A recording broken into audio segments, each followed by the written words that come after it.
السلام علیکم ورحمۃ اللہ تعالی وبرکاتہ۔ درس سنن الترمذی۔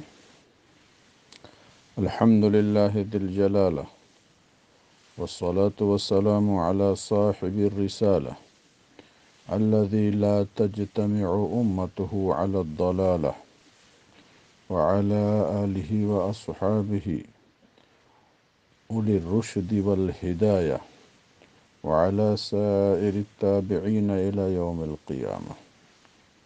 اما بعد، بسم اللہ الرحمن الرحیم۔ باب ما جاء فی الترسل فی الاذان۔ یہ باب اس سلسلے میں ہے کہ اذان میں ترسل ہو، ترسیل ہو، یعنی ذرا لمبی آواز کر کے اذان دی جائے، کلمات کو کاٹ کاٹ کر کے اذان دی جائے۔ ترسل یہ حدر کی ضد ہے، یعنی ذرا تاخیر سے ذرا آواز لمبی کر کے اذان دی جائے، حدر کے ساتھ جلدی جلدی نہ دی جائے۔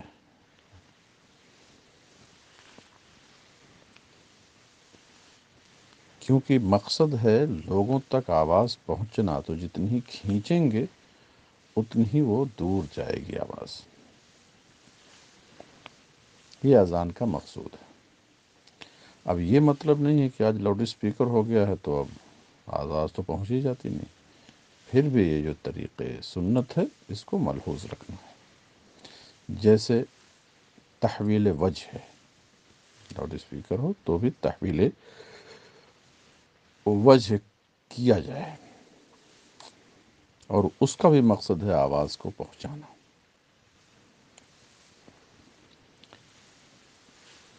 بعض فقہا تو فرماتے ہیں ترسل اتنا کیا جائے کہ کلمات تکبیر میں ہر ایک کو کاٹ کاٹ کے پڑھے۔ اللہ اکبر، اللہ اکبر، بس ایسے اللہ اکبر۔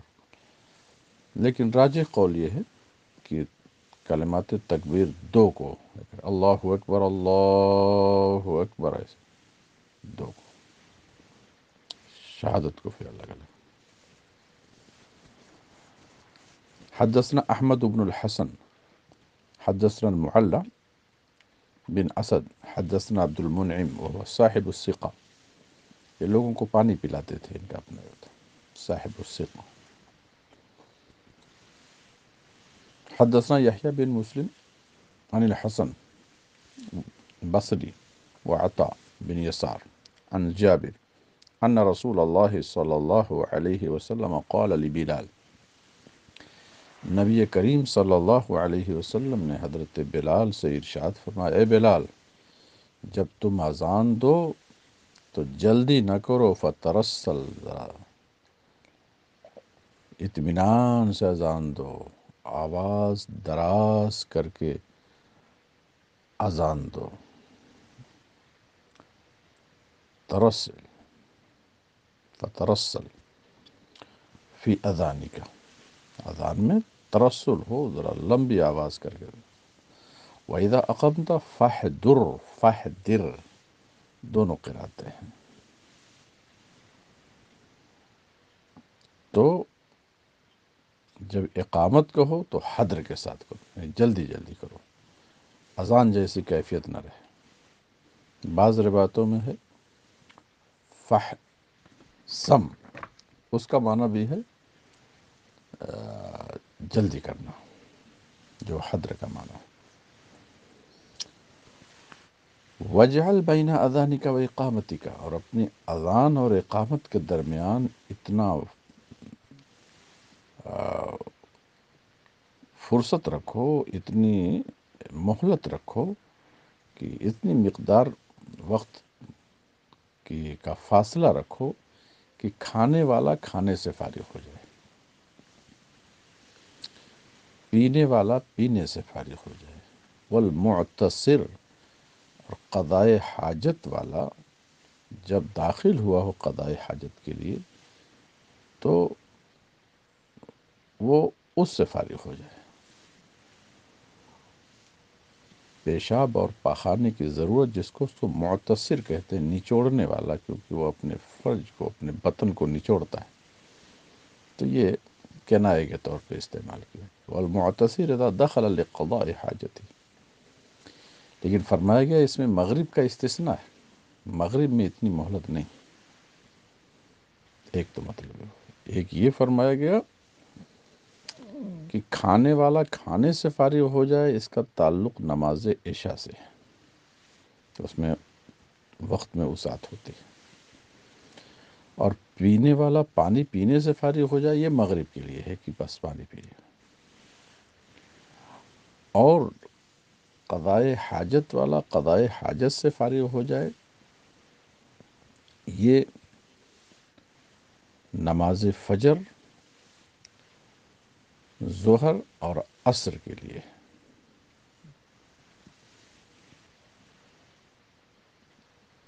یہ اس میں یہ اپنی ضرورت پوری کر لیں۔ اور فرمایا لا تقوموا، تم لوگ کھڑے نہ ہو، اقامت کے وقت بیٹھے رہو، کھڑے نہ ہو جب تک کہ مجھے دیکھ نہ لو۔ اور مصطفیٰ کریم صلی اللہ علیہ وسلم، ایک روایت یہ ہے کہ جب اقامت ختم ہو جاتی تھی تو آپ تشریف لاتے تھے، اس لیے شوافع وغیرہ کہتے ہیں کہ اقامت ختم ہو جائے پھر کھڑے ہو۔ اور بعض روایتوں میں کہ حضور حی علی الصلاح یا حی علی الفلاح کے وقت وہ نکلتے تھے حجرے پاک سے، تو لوگ کھڑے ہو جاتے تھے۔ تو حضور کی تعظیم میں کھڑا ہونا یہ ایک چیز ہے، اور اقامت کے وقت کھڑا ہونا یہ الگ چیز ہے۔ اقامت میں کھڑے کب ہو؟ حی علی الصلاح، حی علی الفلاح یا قد قامت الصلاح، مختلف روایتیں ہیں۔ لہٰذا جو لوگ اپنے کو حنفی کہتے ہوئے بھی مسلک احناف سے روگردانی کرتے ہیں، جیسے دیابنا ہے کہ وہ اقامت میں شروع ہی میں کھڑے ہو جاتے ہیں، یہ ان کا ارتداد ہے مذہب حنفی سے۔ لا تقوموا حتی ترون۔ حدثنا عبد بن حمید حدثنا یونس بن محمد عن عبد المنعم نحوہ، روایت بالمعنی۔ ترمذی فرماتے ہیں حضرت جابر کی حدیث وہ ہے کہ ہم کو صرف اسی سند سے ہم کو ملی، لا نعرف الا من هذا الوجہ۔ وہ کون؟ من حدیث عبد المنعم افریقی کی۔ اور عبد المنعم افریقی کی یہ اسناد مجہول ہے، کیونکہ عبد المنعم افریقی کی تضعیف کی گئی ہے۔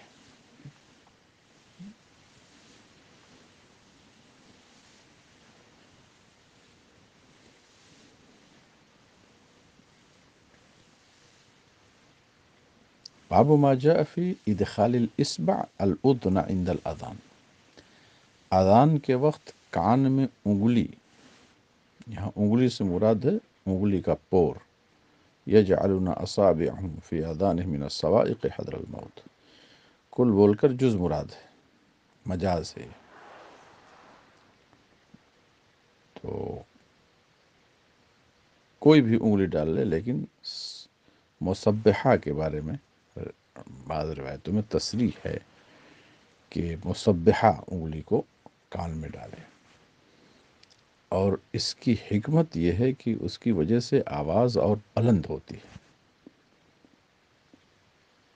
اور ایک حکمت یہ ہے کہ لوگ دور سے دیکھیں تو سمجھ جائیں کہ وہ مؤذن ہے اذان دے رہا، یا بہرا دیکھ کر کے سمجھ جائے کہ یہ مؤذن ہے، ایک امتیاز رہے۔ باب ما جاء فی ادخال الاصبع الاذن عند الاذان،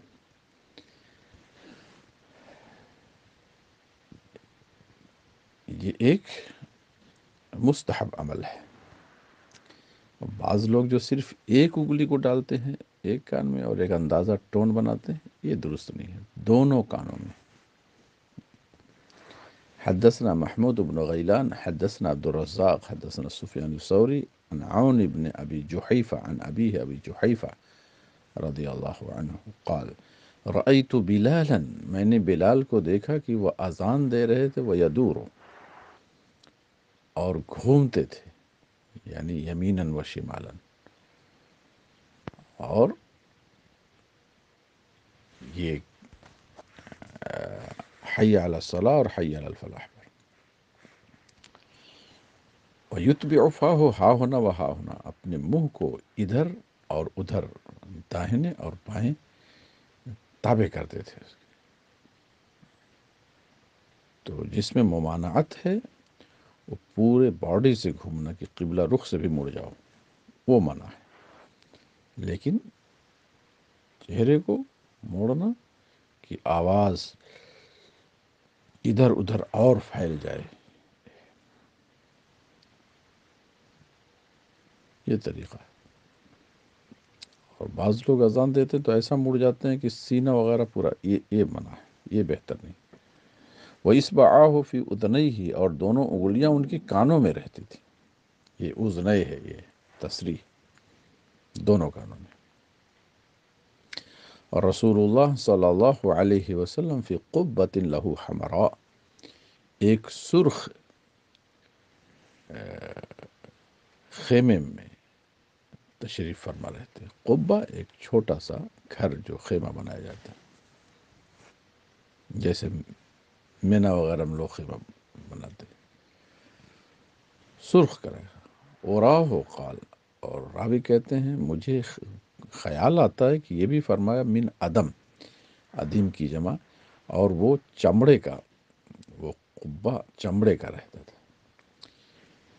حضرت بلال سامنے سے نکلے ایک نیزہ لے کے، بالعنزہ، نیزہ لے کر کے، فراکزہ بالبطحاء، تو کنکریلی زمین پر اس کو گاڑ دیا. بطحاء کنکریلی زمین پر جو فصلی علیہ، سترا ہو گیا. تو رسول اقدس صلی اللہ علیہ وسلم نے اس کی طرف رخ کر کے نماز پڑھا، اور سامنے سے کتے اور گدھے گزرتے تھے. سامنے سے مطلب یہ ہے کہ سترا اور قبلہ کے درمیان سے، سترا اور مصطفیٰ کریم کے درمیان سے نہیں، سترا اور قبلہ کے درمیان سے، یعنی سترا کے باہر سے گزرتے تھے. اور نبی کریم صلی اللہ علیہ وسلم کے جسم پاک پر حلۃ حمراء، ایک سرخ قسم کا لباس تھا. حلہ کہتے ہیں کہ ازار اور چادر دونوں ہو، تو وہ احرام کر رہا ہو، حلۃ حمراء. اور کہتے ہیں میں دیکھ رہا تھا حضور کے ساق مبارک، یعنی قدم پاک کے حصے تھوڑا سا پڈلی کے اوپر کھلے ہوئے تھے، اس کی چمک کو میں دیکھ رہا تھا. حضرت سفیان الثوری کہتے ہیں میرا خیال ہے کہ وہ حبرہ بھی کہا، یعنی وہ جو حلہ تھا، جو کپڑا تھا، وہ حبرہ مانے لکیر دار، یعنی اس میں لکیریں جو تھیں وہ سرخ اور کالی سمیت ایسی تھی. حبرہ، لکیر دار خطوط والی، وہ چادر تھی. ہمارے ایک عالم تشریف لائے عمرہ کر کے، تو ایک دھاری دار ایسے چادر لائے، اور انہوں نے ہمیں پیش کیا اور فرمایا کہ ہم نے جب یہ پڑھا مصطفیٰ کریم صلی اللہ علیہ وسلم دھاری دار ایسے چادر استعمال فرماتے، ہم نے سوچا کہ سنت مصطفیٰ صلی اللہ علیہ وسلم کے مطابق ایسی چادر آپ کو پیش کریں. قال ابو عیسیٰ، ابو عیسیٰ ترمذی کہتے ہیں ابو جحیفہ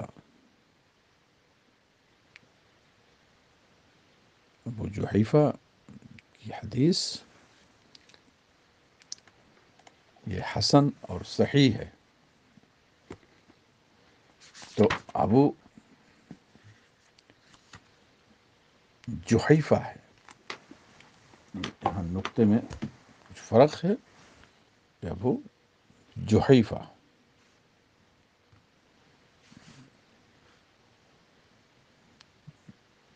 جیم پہلے. اور اسی پر عمل ہے علماء کا، وہ مستحب گردانتے ہیں کہ مؤذن اپنی انگلیوں کو دونوں کانوں میں اذان کے وقت ڈال لے. اقامت کے وقت نہیں. بعض اہل علم نے تو کہا کہ اقامت بھی ایسے داخلے کر لیں، مگر اس میں نہیں، چونکہ اس میں آواز بہت بلند کرنے کی ضرورت نہیں ہوتی، وہاں تو حاضرین کو صرف خبر کرنا ہوتا ہے. یہی قول امام اوزائی عبد الرحمن اوزائی کا ہے. اور ابو جحیفہ رضی اللہ عنہ، ان کا نام پاک تھا وہب سوائی، یہ اپنے اجداد میں سوا کی طرف منسوب سوائی.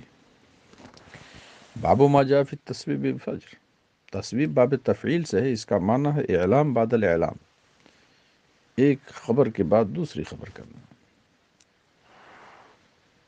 جیسے کہ الصلاۃ صلاۃ صلاۃ الصلاۃ والسلام علیک یا رسول اللہ، بعض جگہوں پہ درود شریف پڑھتے ہیں، یہ خبر ہوتی ہے کہ بس جماعت قائم ہونے والی ہے.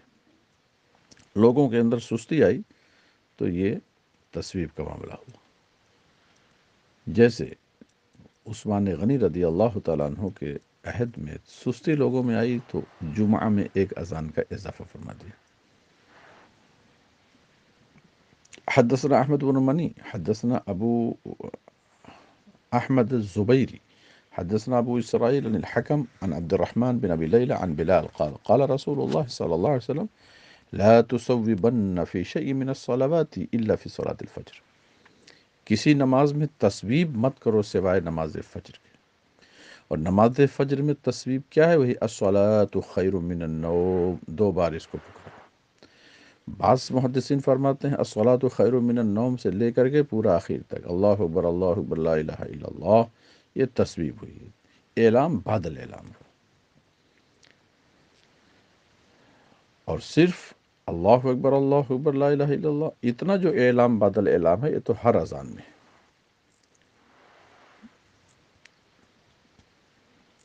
اس باب میں حضرت ابو محذورہ کی بھی روایت ہے. ترمذی فرماتے ہیں حضرت بلال کی حدیث جو ہے وہ ہمیں صرف ابو اسرائیل مولائی، یہ مولا کے معنی ہوتا ہے کپڑا، یہ کپڑے کی تجارت کرتے تھے اس لیے مولائی، ابو اسرائیل مولائی کی حدیث سے ہمیں یہ روایت ملی ہے.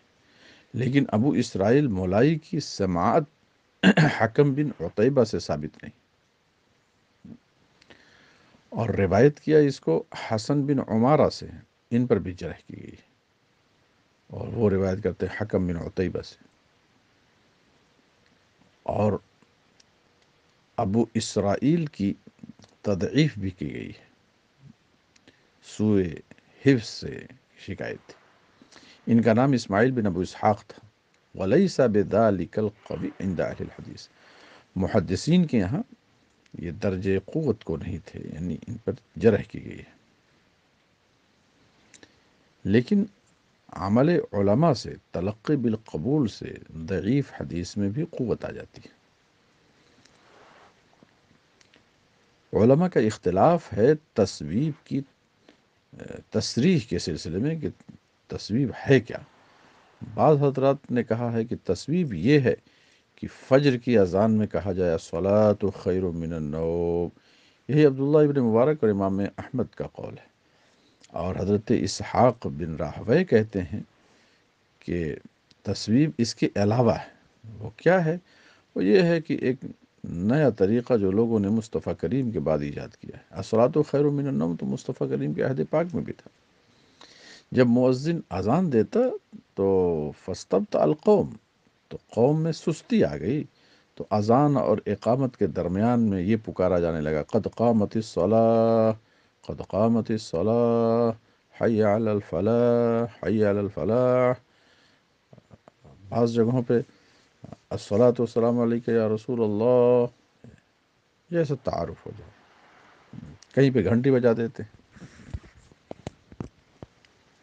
کہہ رہے ہیں حاضر الذی قال اسحاق، یہ وہ ہے کہ حضرت اسحاق فرماتے ہیں یہ وہ تسویب ہے جس کو اہل علم نے ناپسند گردانا ہے،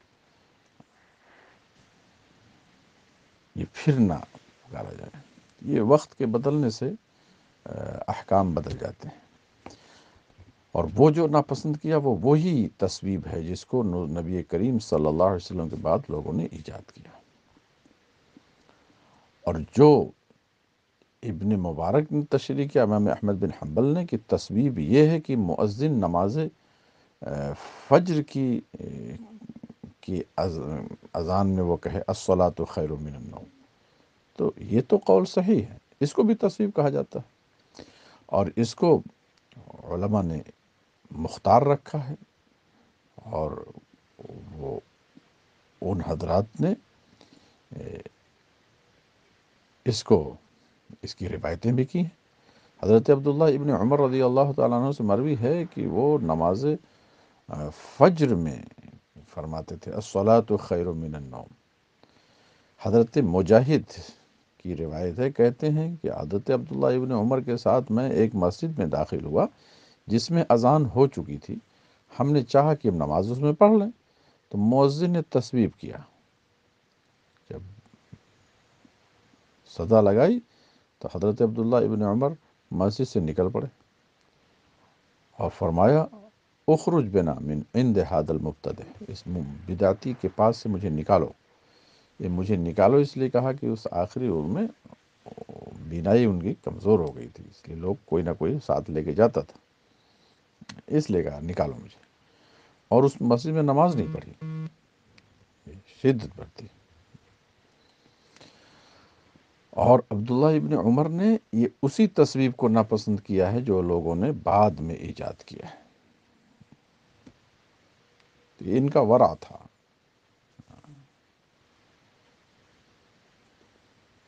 مگر اب فقہا نے، متاخرین نے اس کو سستی اور کاہلی کی بنا پر اس کو مستحب گردانا ہے کہ ایسا کر دیا تاکہ لوگوں کی جماعت نہ چھوٹے۔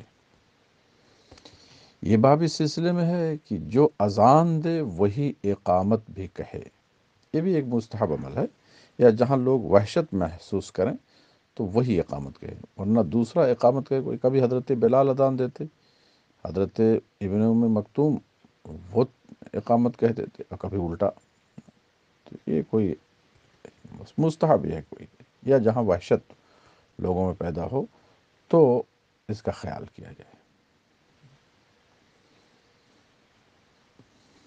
اور امام کو تو اختیار ہے، جس کو چاہے اقامت کے لیے کیا کر دے۔ حدثنا حناد حدثنا عبدہ اور یعلا عن عبد الرحمن بن زیاد بن انعم عن زیاد بن نعیم الحضرمی عن زیاد بن، اس میں بہت سے زیاد ہیں اس راوی میں، زیاد بن الحارث صدائی، یہ یمن کے ایک قبیلے کی طرف منسوب ہے۔ وہ کہتے ہیں مجھے رسول اقدس صلی اللہ علیہ وسلم نے حکم دیا کہ نماز فجر کی میں اذان دوں، ہو سکتا حضرت بلال تشریف فرما نہیں رہے ہوں گے۔ پھر جب حضرت بلال آ گئے تو کہتے میں نے اذان دے دیا، اس کے بعد بلال آ گئے تو بلال نے چاہا کہ میں اقامت کہوں، تو رسول اقدس نے ارشاد فرمایا کہ وہ صدا قبیلے کا بھائی یعنی صدائی جو ہے اس نے اذان دیا ہے، اور جو اذان دے وہی اقامت کہے۔ اس باب میں حضرت عبداللہ ابن عمر کی بھی روایت ہے۔ ترمذی فرماتے ہیں زیاد کی حدیث کو ہم افریقی کی حدیث سے ہی وہ سند جانتے ہیں، اور افریقی یہ محدثین کے ہاں ضعیف ہے، یحییٰ بن سعید قطان وغیرہ نے ان کی تضعیف کیا ہے، اور امام احمد نے تو یہاں تک فرمایا کہ میں افریقی کی حدیث لکھتا ہی نہیں ہوں۔ کہتے ہیں کہ میں نے اپنے شیخ محمد بن اسماعیل بخاری کو دیکھا کہ وہ ان کے معاملے کو قوی گردانتے تھے، اسی لیے تو امام ترمذی اس حدیث کو اپنی جامع میں نقل کیے ہیں، اور کہتے تھے وہ مقارب الحدیث، مقارب اور مقارب دونوں قرات ہے، یہ الفاظ تعدیل سے ہیں، یعنی حدیث کو یہ صحت کے قریب کرنے والے، یعنی صحیح کے قریب قریب یہ حدیث ہے، صحیح لغیر ہی ہو۔ اور اس پر عمل اکثر اہل علم کا ہے کہ جو اذان دے وہی اقامت کہے۔ باب ما جاء فی کراہیت الاذان بغیر وضوء، بلا وضو کے اذان دینا مکروہ ہے، مکروہ تنزیہی ہے، کہ خود لوگوں کو بلا رہا نماز کی طرف، اپنا جا رہا وضو بنانے۔ اور اقامت کہنا تو سخت ممنوع ہے بلا وضو کی، لیکن اذان لیکن جائز ہے بلا وضو کرنا، بس کراہت تنزیہی۔ حدثنا علی بن حجر حدثنا الولید بن مسلم عن معاویہ بن یحییٰ عن الزہری عن ابی ہریرہ رضی اللہ عنہ عن النبی صلی اللہ علیہ وسلم قال لا یؤذن، فعل نہیں فعل نفی دونوں ہے، الا متوضی، باوضو ہی اذان دے، یعنی بلا وضو کے اذان دینا مکروہ ہے۔ حدثنا یحییٰ بن موسیٰ حدثنا عبداللہ بن وہب عن یونس عن ابن شہاب الزہری قال، ابو ہریرہ نے فرمایا، یہ حدیث دیکھیے موقوف ہے، وہ فرماتے ہیں کہ لا ینادی بالصلاۃ الا متوضئ، اذان وہی دے جو باوضو ہو۔ ترمذی فرماتے ہیں یہ حدیث جو موقوف ہے یہ اصح ہے پہلی حدیث سے جو مرفوع ہے، اور اس کی وجہ بھی کئی ایک بتائی ہے کہ اس میں ایک تو معاویہ بن یحییٰ ہیں، ان پر کلام کیا گیا ہے، دوسرے حضرت امام زہری کی سماعت ابو ہریرہ سے ثابت نہیں، تو یہ دو وجہ ہیں۔ اور حدیث ابو ہریرہ کو ابن وہب نے مرفوع نہیں گردانا، یعنی موقوف رکھا ہے۔ یہ اصح ہے ولید ابن مسلم کی حدیث سے کہ اس میں ایک تو راوی مجروح ہیں اور دوسرے سماعت ثابت نہیں، انقطاع ہے۔ زہری کی سماعت ابو ہریرہ سے نہیں ہے، اور اہل علم کا اختلاف ہے کہ بلا وضو کے اذان دینا کیا ہے، تو بعض اہل علم نے اس کو مکروہ گردانا، مکروہ تنزیہ ہے، یہ قول امام شافعی کا ہے، اسحاق کا ہے، اور بعض اہل علم نے رخصت دی ہے، یہ قول سفیان ثوری، عبداللہ ابن مبارک، احمد، اور یہی قول احناف کا بھی ہے۔ وصلی اللہ تعالی علی النبی الکریم وعلی آلہ وصحبہ اجمعین۔